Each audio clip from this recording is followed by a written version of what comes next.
അസ്സലാമു അലൈക്കും വറഹ്മത്തുള്ളാഹി വബറകാതുഹു. സഹോദരൻ ചോദിക്കുന്നത് നാരിയത്തു സലാത്തി എന്ന സലാത്തിനെ കുറിച്ചാണ്. റസൂലുള്ളാഹി സ്വല്ലല്ലാഹു അലൈഹി വസല്ലമിന് സലാത്ത് ചെല്ലൽ വളരെ പ്രാധാന്യമുള്ള അമലാണ്. ആ സലാത്ത് ചെല്ലാൻ വേണ്ടി ധാരാളം സീഗകൾ, അതിനുള്ള പദങ്ങൾ റസൂലുള്ളാഹി സ്വല്ലല്ലാഹു അലൈഹി വസല്ലമിനെ തൊട്ടും അതുപോലെ സഹാബാക്കളെ തൊട്ടും സലഫ് സാലിഹ്യങ്ങളെ തൊട്ടും വന്നിട്ടുണ്ട്. അങ്ങനെയുള്ളതായ ആ പദങ്ങളിലൊന്നും നാരിയത്തു സലാത്ത് എന്ന പേരിൽ അറിയപ്പെടുന്നതായ സലാത്ത് കാണുന്നതല്ല. നാരിയത്ത് സലാത്ത് പരിശോധിച്ച് നോക്കിയാൽ അതിൽ സലാത്ത് തന്നെ ഇല്ല. തുടക്കത്തിൽ പറയുന്ന രണ്ട് പദം മാത്രമാണ് സലാത്ത്. അല്ലാഹുമ്മ സല്ലി സലാത്തൻ കാമിലത്തൻ വസല്ലിം സലാമൻ താമ്മൻ അലാ മുഹമ്മദിൻ എന്ന് പറഞ്ഞുകൊണ്ട് തുടങ്ങിക്കഴിഞ്ഞാൽ പിന്നെ മൂപ്പരുടെ പറയുന്നവരുടെ കാര്യങ്ങൾ പറയുകയാണ്. നേട്ടങ്ങൾ, ദുനിയവിയായ നേട്ടങ്ങളാണ് ഇതിൽ പറയുന്നത് എന്നല്ലാതെ സലാത്ത് അതിൽ ആ തുടക്കത്തിലുള്ള രണ്ട് പദം മാത്രമേ ഉള്ളൂ. അങ്ങനെയുള്ള ഒരു പദം എട്ടാം നൂറ്റാണ്ട് വരെ ഏഴാം നൂറ്റാണ്ട് അവസാനത്തിലോ എട്ടാം നൂറ്റാണ്ടിലോ മൊറോക്കക്കാരുടെ ഭാഗത്തു നിന്നിട്ട് വന്നതാണെന്നാണ് മനസ്സിലാക്കാൻ സാധിക്കുന്നത്. അതുവരേക്കും സലഫ് സാലിഹ്യങ്ങൾക്കോ അതിനുശേഷം ജീവിച്ചവർക്കോ പരിചയമില്ലാത്തതായ സലാത്താണ്. ചിലരൊക്കെ അതിന് പ്രചാരം കിട്ടിയത് എട്ടാം നൂറ്റാണ്ടിൽ ഇന്ത്യയിൽ നിന്നിട്ടാണ്, വടക്കേ ഇന്ത്യയിലുള്ളതായ വിഭാഗത്തിൽ നിന്നിട്ടാണ് എന്ന് പറയപ്പെടുന്നുണ്ട്. ഏതായാലും അത് സലഫ് സാലിഹ്യങ്ങൾക്ക് പരിചയമില്ലാത്തതാണ്, സ്ഥിരീകരിക്കപ്പെടാത്തതാണ്. അതിൻ്റെ അർത്ഥവും റസൂലുള്ളാഹിക്ക് സലാത്ത് ചെല്ലാൻ വേണ്ടി കൽപ്പിക്കപ്പെട്ടതായ പദങ്ങളിൽ ഇല്ലാത്തതാണ്. അതുകൊണ്ട് നാരിയത്തു സലാത്തിനെ കുറിച്ച് ഞാൻ പറയാറുണ്ട്, അത് തീയിലേക്കാണ് കൂട്ടിച്ചേർത്തത്. നാരിയ എന്ന് പറഞ്ഞാൽ നാറ് എന്ന് പറഞ്ഞാൽ നരകാണല്ലോ. തീയാലുള്ള സലാത്ത് എന്നാണ് അതിനർത്ഥം വരിക. മനസ്സിലായില്ലേ?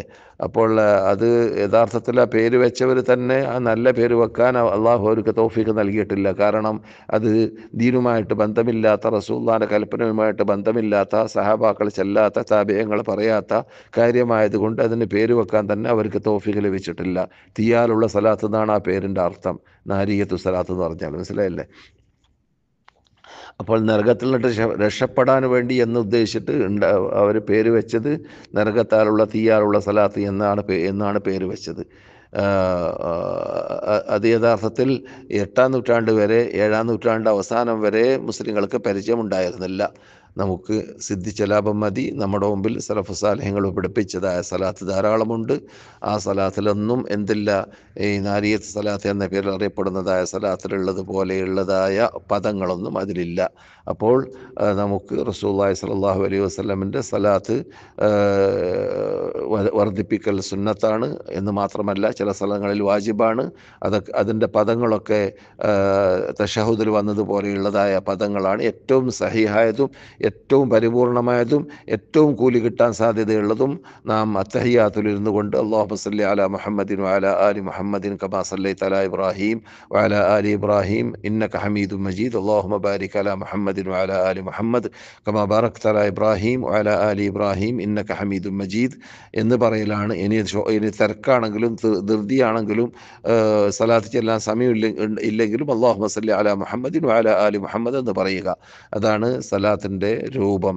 എന്നല്ലാതെ നാരിയത്ത് സലാത്ത് എന്ന പേരിൽ അറിയപ്പെടുന്ന തീയാലുള്ള സലാത്തൊക്കെ നാം ഒഴിവാക്കേണ്ടതാണ്. അത് ചെല്ലിയാൽ പ്രതിഫലം കിട്ടുന്നതിന് പകരം നേരെ വിപരീതം കിട്ടാൻ സാധ്യതയുണ്ട്. അള്ളാഹു കാത്ത് രക്ഷിക്കട്ടെ.